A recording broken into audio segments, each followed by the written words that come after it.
The next source under religious literary source is the epics. The two Sanskrit epics, namely the Mahabharata and Ramayana, are smritis as well as itihasa or traditional history. But sometimes Ramayana is classified as kavya or poetry. Similarities in language and style suggested that they emerged from common cultural media or they emerged from common cultural background. Next, listen carefully.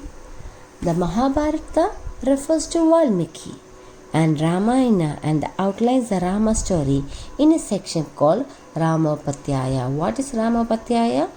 It is the Rama story in a section. The Ramayana in turns mentions Kurus, Hastinapur. These were the kingdom or the dynasty during the Vedic period, and Janmejaya. Janmejaya was the king of Kuru kingdoms. So here tells that the Ramayana in turns mention the Kuru dynasty, Hastinapur dynasty, and about the king of Kuru, Janmejaya, although it does not mention Mahabharata war.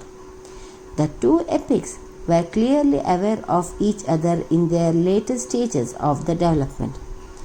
The epics are magnificent texts with powerful stories that have captured the imagination of millions of people over the centuries.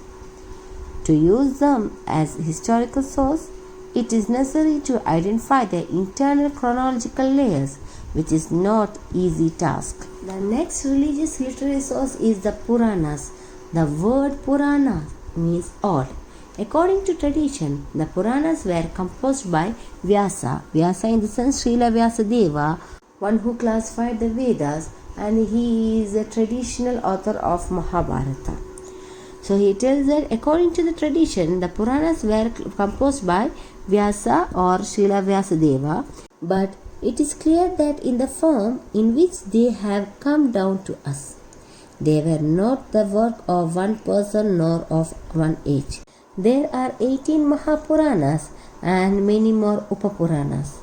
The standard list of 18 Mahapuranas includes the Vishnu, Narada, Bhagavata, Garuda, Padma, Varaha, Malsya, Karma, Linga, Shiva, Skanda, Agni, Brahmanda, Brahma, Vaivarta, Markandeya, Bhavishya, Vamana and Brahma. The Puranas are supposed to have 5 characteristics or Panchalakshanas, that is, they are supposed to discuss 5 topics. Topics are the creation of the world, Sarga, recreation, Pratisarga, the period of the various Manus, Manvantaras. Genealogies means the study of lineage of gods and rishis, that's what known as Vamsha, and an account of royal dynasties, that is Vamshanucharita. So these are all Panchalakshanas, including the Surya Vamshi and Chandravamshi king, whose origin is traced to the sun and the moon. Actually, not all Puranas deals with all 5 topics or Panchalakshanas, and most of them deal with much more. The Puranas have account of mountains, rivers and places, listen carefully, which are useful for the study of historical geography. They also reflect the emergence of religious cult based on devotion, especially towards the gods Vishnu and Shiva and the goddess Shakti. The Puranas have social and religious values. At the same time, they also reflect the interaction of a Brahmanical and non-Brahmanical culture. So Hindus are of Brahmins and non-Brahmins. So here, at the same time, they also reflect the interaction of Brahmanical and non-Brahmanical culture, traditions, and the emergence and development of Hindu religious practices. Next, we are going to learn about Dharma Shastra. The Sanskrit word Dharma is derived from the root Dri, meaning maintain, support or sustain. Is very rich in meaning and difficult to translate. The concept of Dharma is based on the idea that the universe is governed by a certain natural law, and the moral laws guiding people's lives should be in consensus or agreement with that natural law.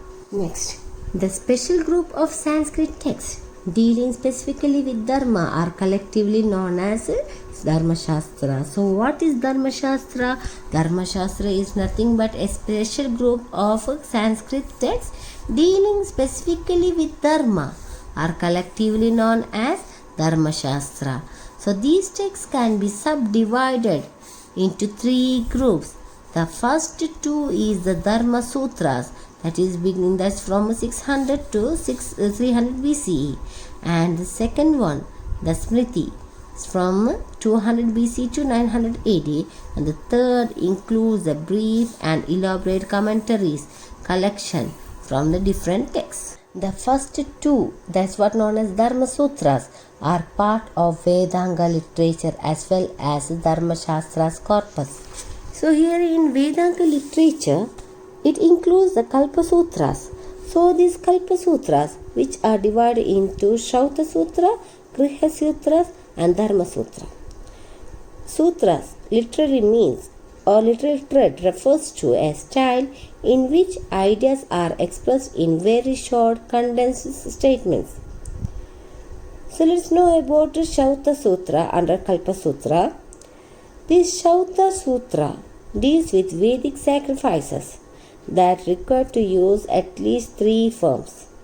Next, Griha Sutra deals with the simpler domestic sacrifices involving the use of only one fire. The Shulva Sutra describes the construction of a Homa Kunda, that Hindus are doing this Homa, its shapes and sizes. So these are the religious texts. The text name is Shrauta Sutra, Griha Sutra and Shulva Sutras. The Dharma Shastra also deals with social behavior and other personal issues like personal, civil and criminal law.